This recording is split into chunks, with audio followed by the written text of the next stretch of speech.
स्वागत है आपका हमारे शो पे, जहां हम करेंगे ढेर सारे क्रिकेट की बात थोड़े मीम्स के साथ। तो भाई, एशिया कप की सारी टीम अनाउंस हो चुकी है, जहां तक तेरे को पता होगा। ठीक है। और तूने हमारी इंडियन स्क्वाड भी देख ली होगी। मैं फिर भी तेरे को एक बार स्क्वाड बता देता हूँ। सबसे पहले Sky captain as well, Shubman Gill vice captain, Abhishek Sharma, Tilak Varma, Rinku Singh, Hardik Pandya, Shivam Dube, Axar Patel. फिर है हमारे आर्थ पेसर जसप्रीत बुमराह, अर्शदीप सिंह, हर्षित राणा, वरुण चक्रवर्ती एंड कुलदीप यादव। मैं तो स्टैंड बाई भी बता देता हूँ। यशस्वी जायसवाल, प्रसिद्ध कृष्णा, वॉशिंगटन सुंदर, रियान पराग एंड ध्रुव जुरेल। भाई, तेरे क्या व्यूज हैं स्क्वाड को लेके? मेरे हिसाब से जो स्क्वाड है बहुत ही मतलब अच्छी स्क्वाड मुझे नजर आ रही है, जिसमें हमारे पास 3 बेस्ट ऑलराउंडर ऐसे हैं जो जिनकी परफॉर्मेंस बहुत ही अच्छी है और कंसिस्टेंसी से वो परफॉर्म कर रहे हैं। आईपीएल देख लो या आप अभी रिसेंट उनके T20 मैचेस देख लो, बहुत अच्छे हैं। बैटिंग की बात करूँ तो सूर्य कुमार यादव ऑब्वियसली जो जिस लेवल का गेम वो प्लेयर लेके आता है हमारे स्क्वाड में, वो बेस्ट नॉच है। इसलिए मतलब तुम देखो कि वो सारे फॉर्मेट भी नहीं खेलता, फिर भी वो T20 नेशनल का कैप्टन है। इससे तुम्हें उनकी पोटेंशियल का पता चलता है वो किस लेवल का प्लेयर है। उसके बाद ऑब्वियसली शुभमन गिल, अभी टेस्ट में बहुत अच्छा परफॉर्मेंस था, T20 में थोड़ा देखना पड़ेगा। अभिषेक शर्मा है, तिलक वर्मा है, रिंकू सिंह है, डाउन द जोन बहुत अच्छा शॉट सिलेक्शन है इनका और बहुत अच्छे प्लेयर हैं। और फिर विकेट कीपर की बात करें तो जितेश शर्मा है, संजू सैमसन है, और फिर जसप्रीत बुमराह है, अर्शदीप सिंह है, हर्षित राणा है, और चक्रवर्ती ऑब्वियसली यूएई में इसका भी परफॉर्मेंस बहुत अच्छा था। फिर कुलदीप यादव है अपने चाइना में। तो बहुत अच्छी मतलब मुझे नहीं लगता कि स्टैंड बाई प्लेयर में किसी को भी चांस मिलेगा अनटिल और अनलेस कोई इंजर्ड होता है हमारी बेस्ट 15 में। बट मेरे हिसाब से इसमें एक दो प्लेयरों को छोड़ के मतलब वही बात है कि कोई और किसी का रिप्लेसमेंट हो सकता था, बट मुझे लगता है कि ये एक चैंपियन टीम बनने लायक स्क्वाड है। भाई, वैसे मुझे लगता है ना कि हमें दो प्लेयर पे डिस्कस करना बहुत जरूरी है। ठीक है। उसमें सबसे पहले आते हैं शुभमन गिल। कि अगर भाई शुभमन गिल को टीम में लिया गया है तो किस बेसिस पर लिया गया है, और अगर वो खेलेंगे, क्योंकि वो वाइस कैप्टन है तो पक्की बात है खेलेंगे, तो वो किसकी जगह खेलेंगे? तो तेरे को क्या लगता है? मतलब प्लेइंग 11 में हाँ, या क्योंकि भाई देख, वाइस कैप्टन है, किसके ऑर्डर पे खेलेंगे ना, वाइस मतलब कैप्टन है तो खेलेंगे तो पक्की बात है। तो कहाँ खेलेंगे, नहीं, किसकी ये जगह तो खेलेंगे? ऑब्वियसली आंसर है कि वो टॉप मतलब ओपनर ही है शुभमन गिल। उसके अलावा शुभमन गिल ने कहीं खेला भी नहीं है। नहीं खेला। वनडे में 3 नंबर पे खेला तो 3rd नंबर पे खेला, तो मेरे हिसाब से संजू सैमसंग है वो 4th या 5th डाउन जाएंगे नीचे, 3rd या 4th डाउन। उसकी जगह अपना शुभमन गिल खेलेंगे और कोई ऑप्शन ही नहीं है। मतलब अपना स्क्वाड जिस हिसाब से हमने डिस्कस किया है, शुभमन गिल ओपनर ही है। आपको बस संजू सैमसंग को उनके हिसाब से ऊपर नीचे करना पड़ेगा, बाकी तो फॉर श्योर वो ओपनर ही रहेगा। ठीक है।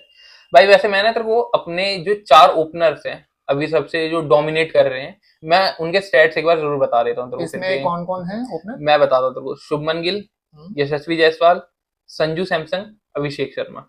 ठीक है। शुभमन गिल ने 21 मैच खेले हैं, जिसमें उसका 3 का एवरेज है और वह 140 का स्ट्राइक रेट है अराउंड उनका। अच्छा। फिर तेरा आता है यशस्वी जायसवाल, 23 मैचेस खेले हैं, 36 का एवरेज है एंड 164 के आसपास का उनका स्ट्राइक रेट है। संजू सैमसन, 42 मैचेस खेले हैं, 25 का एवरेज है एंड 152 का स्ट्राइक रेट 42 है। मैचेस खेले, 42 मैचेस खेले हैं, एक्सपीरियंस ज्यादा है। एक्सपीरियंस ज्यादा है। अभिषेक शर्मा, 17 मैचेस खेले हैं, 33 का एवरेज है और 193 का स्ट्राइक रेट है।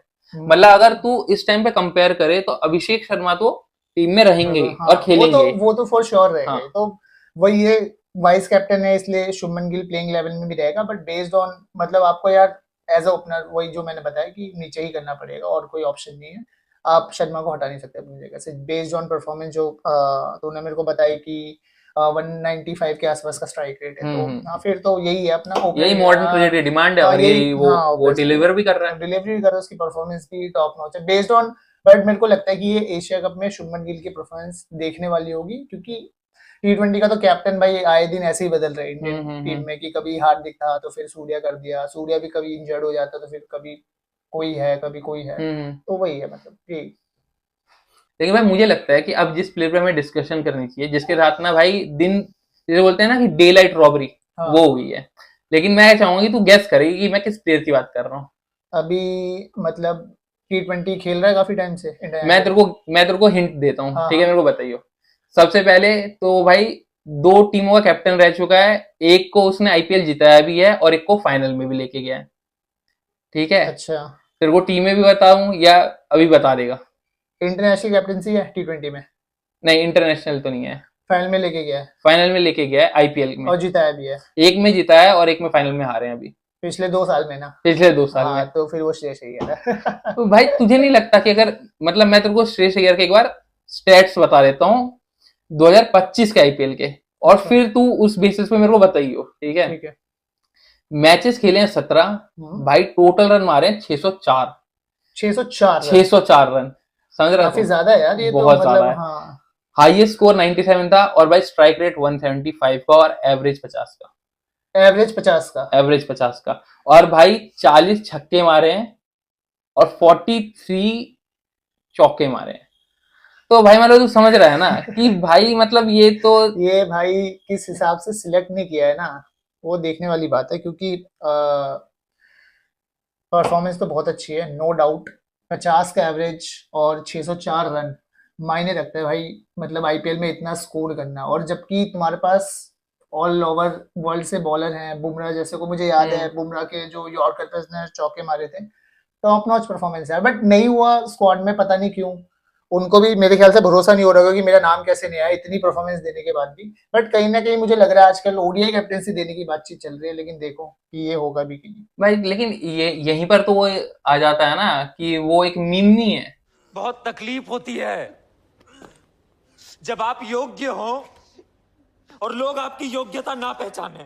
तो वो वाला मीम याद आ जाता है मेरे को। और भाई हुआ तो है, लॉलीपॉप पकड़ाई तो गई है श्रेयस अय्यर को, जैसे बच्चे को नहीं लॉलीपॉप पकड़ा देते थप्पड़ मारने के बाद, वैसे ही भाई ऐसे लॉलीपॉप पकड़ा दी गई है। अभी ऑस्ट्रेलिया के लिए टीम जा रही है, टेस्ट टीम, उनको उन्हें कैप्टन बना के भेज दिया गया है। पता नहीं क्यों भेजा गया, किस लिए भेजा गया, मुझे भी समझ नहीं आया। बट वही है, लेकिन मेरे हिसाब से होना चाहिए था, जहाँ होना चाहिए था वहां है बट नहीं। 15 ही लोग हैं यार, स्टैंड बाई में भी आपके पास 5-6 प्लेयर ऑलरेडी हैं, तो फिर आप किसके साथ किसके स्वैप करोगे यार, किसी को हटाएंगे तो फिर उसके लिए जस्टिस हमें चाहिए। भाई जस्टिस तो चलता ही रहता है, कभी Justice जस्टिस तो- फॉर ऋतुराज, Justice कभी बदलेगा जस्टिस, नहीं यार। भाई जस्टिस तो फिर सिराज के लिए भी होना चाहिए, क्योंकि भाई नहीं आईसीसी, मतलब कहने की बात है ना कि कोई सिराज की बात ही नहीं कर रहा है, मतलब इतने अच्छे प्लेयर की कोई बात नहीं कर रहा, क्योंकि हमारे टीम में पोटेंशियल ही इतना है यार कि हाँ आप वो तो इतने है। अच्छे परफॉर्मेंस देने के बाद भी अगर 15 में नहीं हो तो आपको फिर क्या भाई, 1200 रन मारे आईपीएल में वो 1200 सेंचुरी हर मैच में मारे हो। लेकिन हाँ भाई, इस बार का श्रेयस बहुत अलग लेवल का प्लेयर लग रहा था इस बार उसने स्टांस भी हाँ, चेंज किया था, स्टांस अगर भी, तूने देखा होगा और ना। वो मतलब पहले जो लोग कहते थे कि वो पुल नहीं खेल सकता, अब उसने अपने पुल हाँ, शॉट पे भी काफी पुल पे वर्क बहुत किया है। काम हाँ किया, तो ये जो चीज तो है। हाँ जो मेरे को दिखा वहां पे, नोटेबल चेंजेस थे हाँ बिल्कुल नोटेबल बैटिंग चेंजेस में। थे, हाँ मतलब जिस हिसाब से बुमराह को भी यॉर्कर पे चौके मारना, मतलब सिंगल हैंडेडली पूरा मिडल ऑर्डर को लेके चल रहा था वो बंदा, और एक अलग तरीका बैट्समैन लग मतलब रहा था। उस पर लग ही नहीं रहा था कि उस पे ऊपर कैप्टेंसी का प्रेशर प्रेशर है, बिल्कुल भाई बिल्कुल। भाई चलिए, डिस्कशन तो होता ही रहेगा, और हमें तो पता ही है कि किसी ना किसी के साथ तो भाई ये हर साल होना है कि भाई हमें हर सीरीज में जस्टिस मांगना पड़ता हर है। प्लेयर को मौका नहीं मिल सकता, वही बात है। अब जितना भी अच्छा परफॉर्मेंस ले लो यार, अब चहल को देख ले, वो तो 4 साल से टीम में ही नहीं आ रहा। वो तो कुलचा तो बिक गया। कुलचा तो बिक गया, अब कुछ नहीं हो सकता कुलचा का। ठीक है, अब भाई देख, अब ये सब तो होता रहेगा, जस्टिस चलता रहेगा, जस्टिस मिलता रहेगा, लेकिन भाई मैं तेरे व्यूज जानना चाहूंगा कि तेरे हिसाब से प्लेइंग 11 क्या होगी। ये मेरे हिसाब से प्लेइंग 11 में, मतलब मैं जो मानता हूँ कि यूएई में हमने खेला था तो 3 पेसर होने चाहिए, एक स्पिनर, 2 ऑलराउंडर, बाकी सारे बैट्समैन। मैं मतलब नाम देता हूँ, मेरे हिसाब से जो ओपनिंग होगा अभिषेक शर्मा, शुभमन गिल, थर्ड डाउन मतलब थर्ड पे मैं सूर्य कुमार यादव ऑब्वियसली, फिर रिंकू सिंह या तिलक वर्मा, दोनों में से किसी एक को रख ले, संजू सैमसन या जितेश, दोनों यार अगर डाउन दी ऑर्डर खेलेंगे तो फिर वही है कि उन दोनों में से कोई एक रख लो, और फिर हार्दिक पांड्या ऑब्वियसली, अक्षर पटेल जिसकी परफॉर्मेंस अच्छी है, कुलदीप यादव, जसप्रीत बुमराह, फिर अर्शदीप सिंह, और फिर हर्षित राणा। हर्षित राणा की यूएई में परफॉर्मेंस अच्छी थी, इसलिए मैं उसको अपने प्लेइंग 11 में रख रहा हूँ। अब तू बता तेरे हिसाब से क्या होना चाहिए। भाई मेरे हिसाब से, मैं बताऊंगा तो फिर बंदे बोलेंगे, बट फिर भी मैं बता देता हूँ मेरे हिसाब से। भाई अभिषेक शर्मा एंड संजू सैमसन ओपनिंग। अब क्या है भाई, हमारे पास विराट तो है नहीं, और हमें भाई उसकी पोजीशन भी फिल करनी है, तो भाई मेरे हिसाब से शुभमन गिल को हम थर्ड खिला देते हैं, विराट कोहली की जगह। हाँ 3 नंबर खिलाएंगे। हाँ खिला देते हैं, कोई बात नहीं। नहीं मेरे हिसाब से तो सूर्य कुमार खेल रहा है, लेकिन कोई नहीं। ठीक है, हाँ वो भी तेरा ठीक है, लेकिन मैं बता रहा हूँ फिर उसके बाद क्या है भाई कि हम तिलक वर्मा को खिला देते हैं। इससे क्या है ना, हमारा राइट लेफ्ट कॉम्बिनेशन जो है ना वो सही चल रहा है बिल्कुल। उसके बाद फिर हम स्काई, फिर हम शिवम दुबे, फिर हार्दिक पांड्या, फिर अक्षर पटेल, फिर वरुण चक्रवर्ती, या फिर हम कुलदीप यादव, इन दोनों में से कोई एक। हाँ। फिर अर्शदीप सिंह और जसप्रीत बुमराह। ये मेरी प्लेइंग 11 है।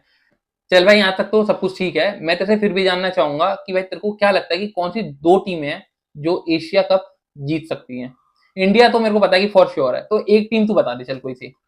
यार मेरे हिसाब से जो मुझे लगता है कि अब तो सारी टीम इंडिया को छोड़ के सारी ही बराबर लेवल की है, तो मैं सोच रहा हूँ कि Bangladesh is one of the option जो फाइनल खेल सकती है इंडिया के साथ। क्योंकि अगर पास T20 10 हम मैच देखे शायद 6 जीती है 4 हारी है मेरे ख्याल से, है ना। हाँ, तो मतलब हो सकता है 7-3, मतलब कि 6 जहाँ तक मेरे को याद है। तो मुझे लगता है कि इंडिया और बांग्लादेश हुए भी हैं एशिया का फाइनल, ऐसी बात नहीं है, हुए हैं जिसमें धोनी ने छक्का मार के जिताया था हमें, तो वो वाली बात है। तो मुझे लग रहा है बांग्लादेश और इंडिया का हो सकता है, क्योंकि पाकिस्तान और वो बराबर ही लेवल तक है, क्योंकि बाबर रिजवान है नहीं उसमें। तो बता तेरे हिसाब से क्या भाई। मेरे हिसाब से फिर से वो एक बात है, ये थोड़ा कंट्रोवर्शियल हो जाएगा। फिर मैं कह देता हूँ कि भाई पाकिस्तान के चांसेस है। पता नहीं क्यों भाई, जब एशिया कप की बात आती है ना तो इंडिया को और कोई टक्कर देता है ना तो पाकिस्तान ही दे पाता है। पाकिस्तान बोल के ना तूने वो वाली बात याद दिला दी यार। अब घोड़ों की रेस में गधे भी दौड़ेंगे। तो भाई मतलब मेरे हिसाब से तो पाकिस्तान है, क्योंकि भाई लास्ट अगर तू 10 मैच देखेगा ना तो 5 जीते हैं 5 हारे हैं। वो अलग बात है कि भाई वही वेस्ट इंडीज वही जिम्बाब्वे, तो उसका हम क्या ही कर सकते हैं। लेकिन वो बात तो है कि अंडर एस्टिमेट नहीं करना चाहिए टीम को, क्योंकि ये हमने एक बार यूएई में देखा हुआ है तो।